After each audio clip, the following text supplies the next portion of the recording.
particular video, I am going to discuss about the variation of equivalence conductance on dilution. Okay, here the variation of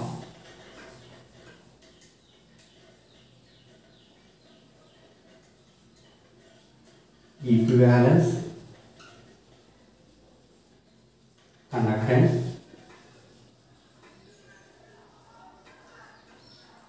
on dilution. Okay, so in your previous class we have already discussed about the what is conductance, what is specific conductance, what is meant by this equivalence conductance and molar conductance. Okay, today in this particular video, okay, how those conductances will vary with the on dilution. Okay, so how this conductance will vary on dilution and how this specific conductance will vary on dilution, how this equivalence conductance and molar conductance will vary with the dilution. Okay, so generally the electrolytic conductivity, the conductivity of a electrolyte solution will be depends upon the number of ions present in that solution. Okay, so here if the number of ions increases, it means the conductivity of the electrolyte solution is due to the movement of ions. Okay, if the number of ions increases, the conductivity of the electrolyte solution will be increases. Okay, so here in the case of electrolytes, during dilution, there is an increase in number of ions. Okay, so due to this increment in number of ions, they can produce more conductivity. So here the conductivity will be increases on dilution. Okay, so in the case of specific conductance, how this specific conductance will vary with the dilution. Okay, in the case of specific conductance.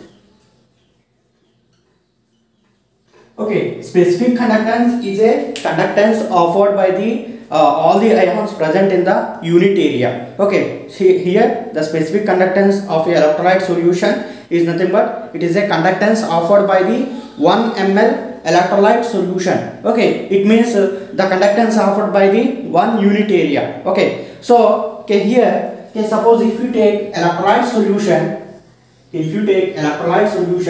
okay, so here this is a electrolyte. Okay, this is a electrolyte. Okay, in this electrolyte solution we have a number of positive ions and negative ions. Okay, so here if I want to measure the specific conductance of this electrolyte solution, okay, so here if I want to measure the specific conductance of the solution in this area, okay, it means the specific conductance due to the ions present in this area. Okay, so this area is 1 centimeter cube. Okay, so in this area, suppose in this area we have 10 ions. Okay, suppose for example, initially we have 10 ions in that 1 centimeter cube area. Okay, so the conductivity due to this 10 ions in that unit area we call it as specific conductance. Okay, so what happen when if you increase the dilution? On dilution, there is a increase in number of ions. At the same time, there is a increase in volume of the solution. Okay, so in this process, the distance between ions, in a electrolyte solution will be increases. Okay, so here the number of ions present in that unit area will be decreases. Okay, so during dilution,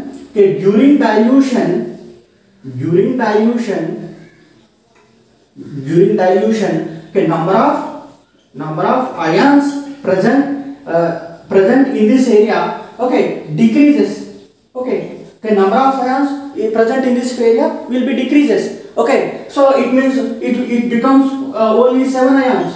Okay, so it means the specific conductivity, so the conductivity due to 7 ions is lesser than when compared to the conductivity due to 10 ions. Okay, so it means during dilution the specific conductance of a electrolyte solution will be decreases. Okay, so it means specific conductance specific conductance,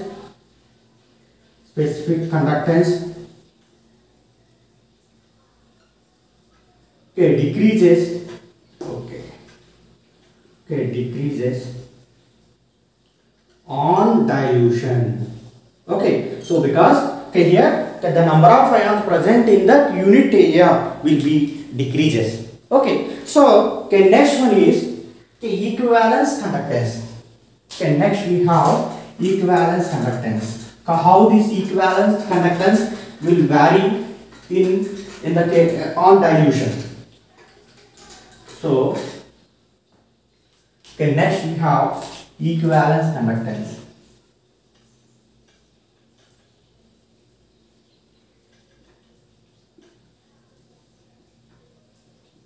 Okay, we know that equivalence conductance is a conductance offered by all the ions present in the electrolyte solution which is containing 1 gram equivalent electrolyte. Okay, so here equivalence conductance, how this equivalence conductance will vary on dilution.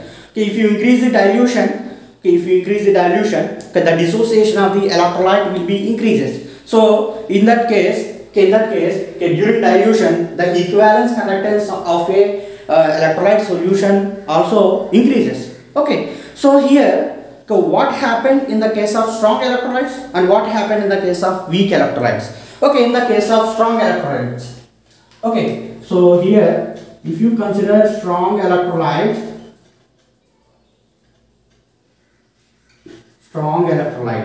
okay, for example, okay, here a strong electrolyte means they can undergo, they can undergo 100% dissociation. 100% dissociation. Okay, at moderate concentration. Okay, so here example for this strong electrolytes, okay, that is HCl, okay, NaOH, NaCl, KCl. Okay, these are the examples for strong electrolytes. Okay, they can undergo 100% dissociation in its solution. Okay, so at moderate concentration. Okay, so here in the case of strong electrolytes, okay, they can undergo 100% dissociation. Okay, but okay, during dilution, okay, this equivalence conductance will be increases. Okay, so in the case of these strong electrolytes, okay, on dilution,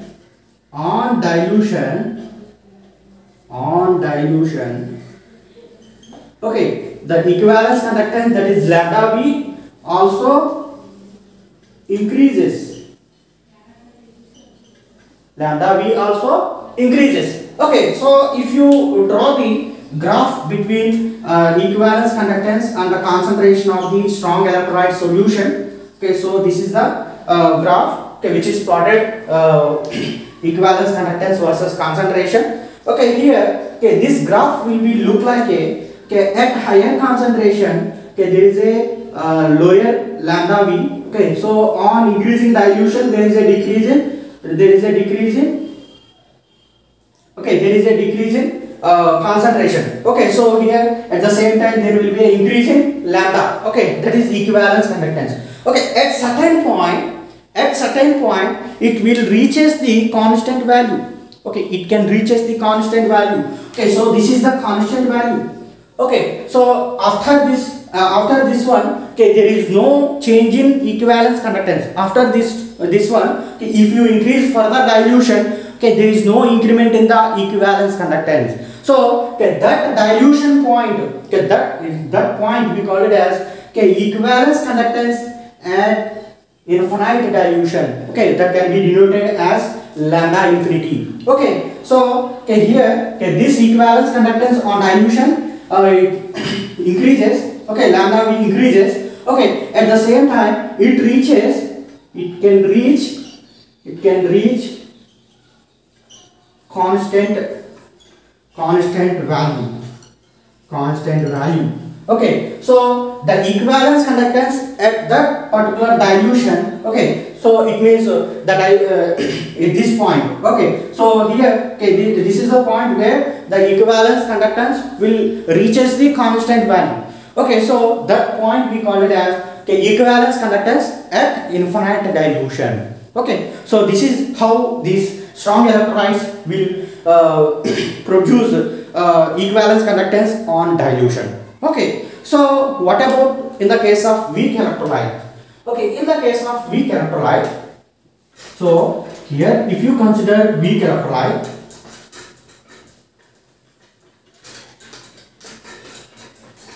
so in the case of weak electrolyte, okay, so weak electrolyte,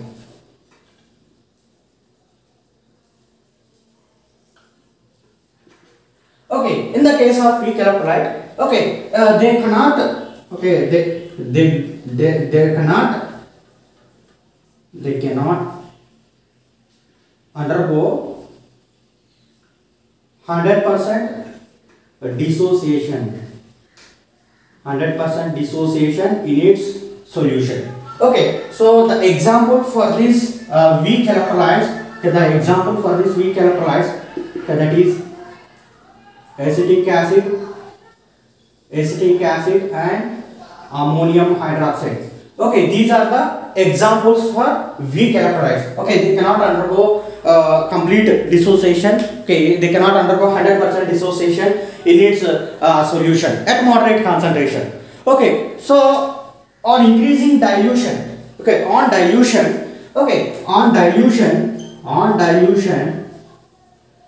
the dissociation of the weak electrolyte will be increases. Okay, due to increment in dissociation of weak electrolyte on this dilution, okay, there is a increasing, okay, increases, okay, equivalence conductance. Okay, on dilution, the lambda V increases.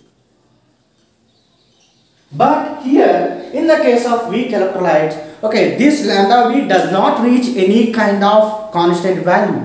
Okay, so it cannot having any kind of limiting equivalent conductance. Okay, so it means it cannot having any kind of constant value. Okay, it cannot reaches the infinite dilution. Okay, so here, if you plot the graph between concentration versus lambda, okay, the lambda V. Okay, so we get plot like this. Okay, here, okay, if you increase the dilution, there is a decrease in concentration. Okay, so it cannot reach as the constant value. Okay, so the graph will look like this. Okay, so it can't reach constant value.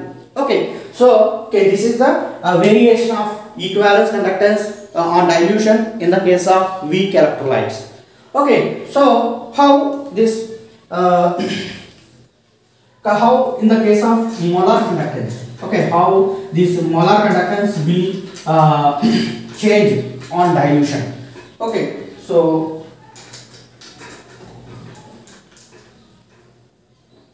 okay, next molar. Now how this molar conductance will vary. Okay, how this molar conductance will vary on dilution. Okay, now let us consider molar conductance. Molar conductance. Okay, it can be denoted as lambda m or mu m. Okay, in the case of molar conductance, okay, the conductance offered by all the ions present in the electrolyte solution, which is containing 1 mole electrolyte. Okay, so here in this molar conductance, okay, it will be increases on dilution. Okay, on dilution there is an increase in dissociation of the electrolyte. Okay, so due to increase in dissociation, okay, the molar conductance of the solution will be increases. Okay, the molar conductance of the electrolyte solution will be increases. Okay, so how this molar conductance will vary in the case of strong electrolytes and in the case of weak electrolytes. Okay, now let us consider strong electrolytes. Okay, strong electrolytes.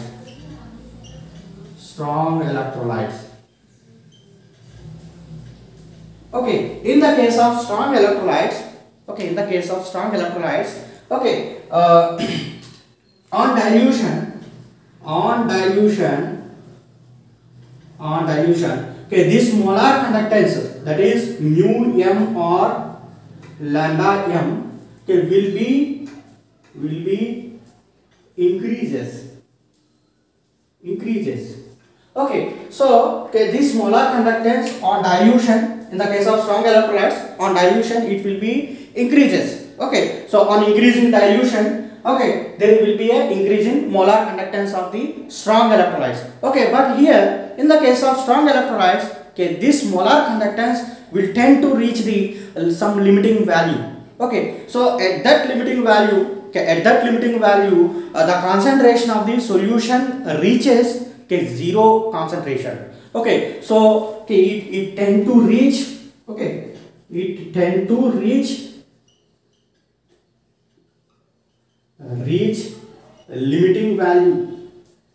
limiting value. Okay, so at that value, okay, the concentration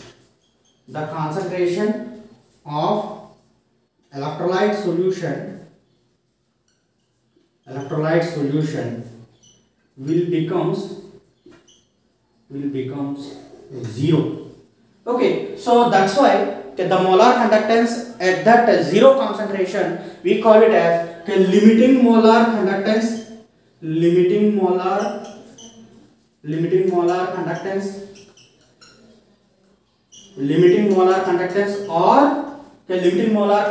or okay, it can also called as, okay, molar conductance at zero dilution. Okay, molar conductance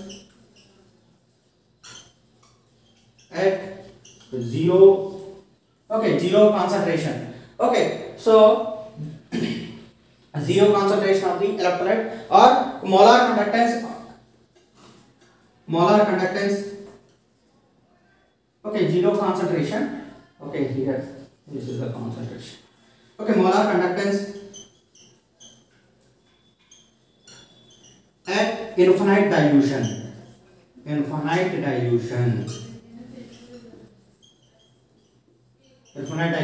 Okay, it can be denoted as, okay, lambda m naught or, okay, mu naught. Okay, so it can be denoted as lambda m naught or mu m naught. Okay, so here, okay, if you plot the graph between the strong electrolyte, okay, concentration versus molar conductance. Okay, so it will be look like this. Okay, so on decreasing concentration, it means on dilution there will be a increase in molar conductance. It will be reaches some constant value. Okay, at that value, okay, the concentration of the electrolyte solution becomes zero. Okay, that's why it is the limiting molar conductance. Okay, that is mu naught. Okay, mu naught or lambda m naught. Okay, so mu naught or lambda m naught. Okay, so this is the variation of molar conductance in the case of strong electrolytes. Okay, now what will be the case in the case of weak electrolyte? Okay, so in the case of weak electrolytes, so this is in the case of strong electrolytes. Okay, so in the case of weak electrolytes,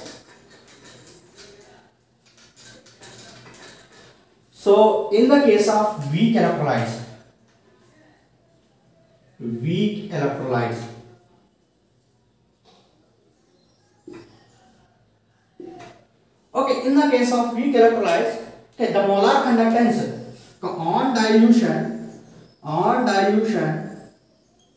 molar conductance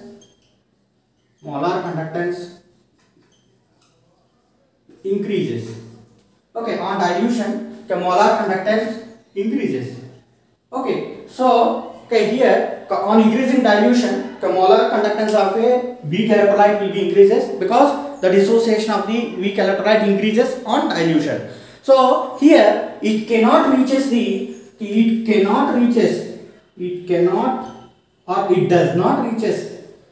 does not reaches it does not reaches, okay, limiting value, limiting value, okay, okay, limiting value, okay. So okay, this molar conductance in the case of weak electrolytes does not reaches limiting value. Okay, in the case of equivalence conductance also, okay, this weak electrolytes does not reaches the a constant value. Okay, it means, okay, it means, okay, we don't, okay, we are not able to measure the equivalence conductance at infinite dilution or the limited molar conductance, okay, at zero concentration. So in order to determine this infinite the molar conductance at limiting molar conductance and also equivalence conductance at infinite dilution, okay, we are using indirect method. Okay, so we are calculating the molar conductance, okay, at limiting concentration, okay, limiting molar conductance and also equivalence conductance at infinite dilution we are calculating in the case of weak electrolytes by using Kohlraasch law. Okay, that is an indirect method to calculate the equivalence conductance at infinite dilution as well as limiting molar conductance. Okay, limiting molar conductance in the case of weak electrolytes. Okay, in the case of strong electrolytes we can directly measure that equivalence conductance at infinite dilution as well as limiting molar conductance by conductivity measurements. Okay, so okay, this is the variation of equivalence conductance and molar conductance and specific conductance on dilution. So in order to remember simply, okay, I want to draw a simple table for simple for your simplicity. Okay, so okay, here the property, whether it is specific conductance or molar conductance. Okay, here it is the strong electrolytes.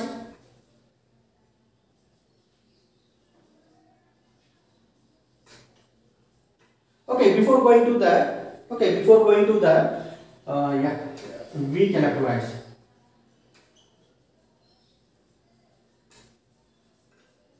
Okay, before going to this one, okay, here, okay, if you plot the graph, comparison graph between concentration and molar conductance. Okay, so here, okay, if you plot the graph for variation of molar conductance on dilution for this KCl and NaOH.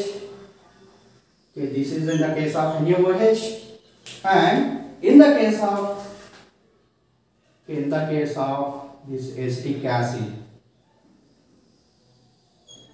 Okay, so here this is in the case of KCl and this is in the case of NaCl. Okay, this is in the case of acetic acid. Okay, this is strong electrolyte.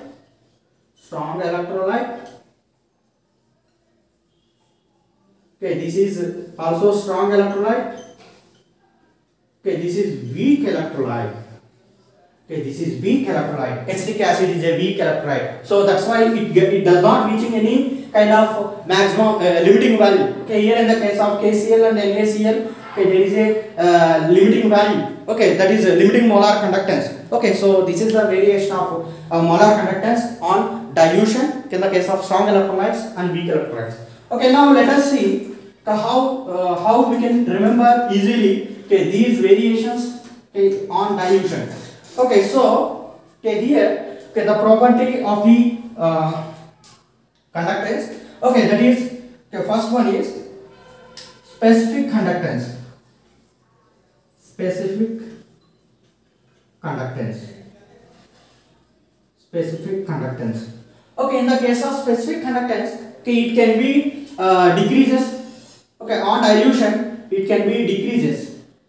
On dilution, decreases. Okay, it is also decreases. On dilution,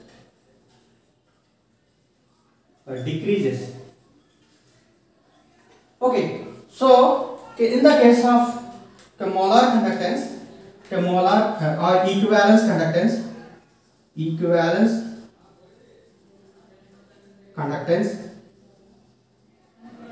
equivalence conductance. Okay, on dilution, in the case of strong electrolytes, okay, this equivalence conductance, okay, on dilution increases, okay, and it can reach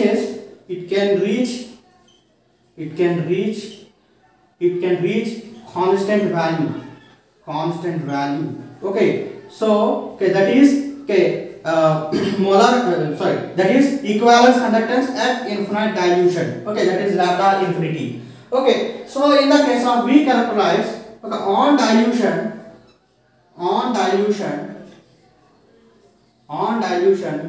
okay, this equivalence conductance will be increases, but it does not reach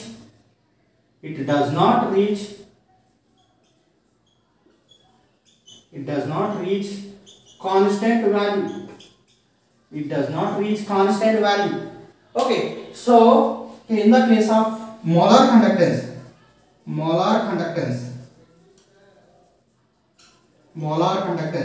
okay, on dilution,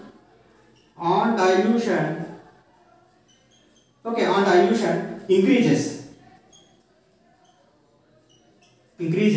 okay, it reaches the limiting value. Okay, that is the molar conductance at this limiting value. Okay, that is okay, molar conductance, limiting molar conductance, that is mu naught or lambda m naught. Okay, so in the case of weak electrolytes, on dilution, okay, it is increases, okay, but it does not reach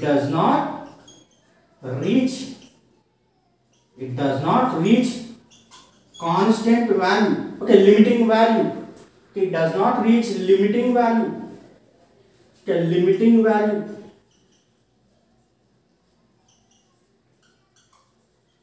Okay, so this is the table which is useful to remember. These all okay, in the case of specific conductance and equivalence conductance and molar conductance, how these specific conductance will vary in the case of strong electrolytes and weak electrolytes, and how these equivalence conductance will vary in the case of strong electrolytes and weak electrolytes, and this molar conductance, how this will be vary in the case of strong and weak electrolytes. Okay, on dilution. Okay, so this is about the variation of equivalence conductance and molar conductance and specific conductance on dilution. So okay, here okay, in order to explain the variation of equivalence conductance on dilution in the case of weak electrolytes and strong electrolytes, okay, there are some theories are there. Okay, so mainly we have three kinds of theories are there. Okay, one is Arrhenius theory, and second one is Ostwald theory, and third one is Debye-Huckel theory. Okay, this Arrhenius theory and Ostwald theory is very useful to explain in the case of weak electrolytes, and in the case of strong electrolytes we have Debye-Huckel theory. Okay, those theories we will see in my next video. Okay, so okay, thank you for watching. Have a nice day.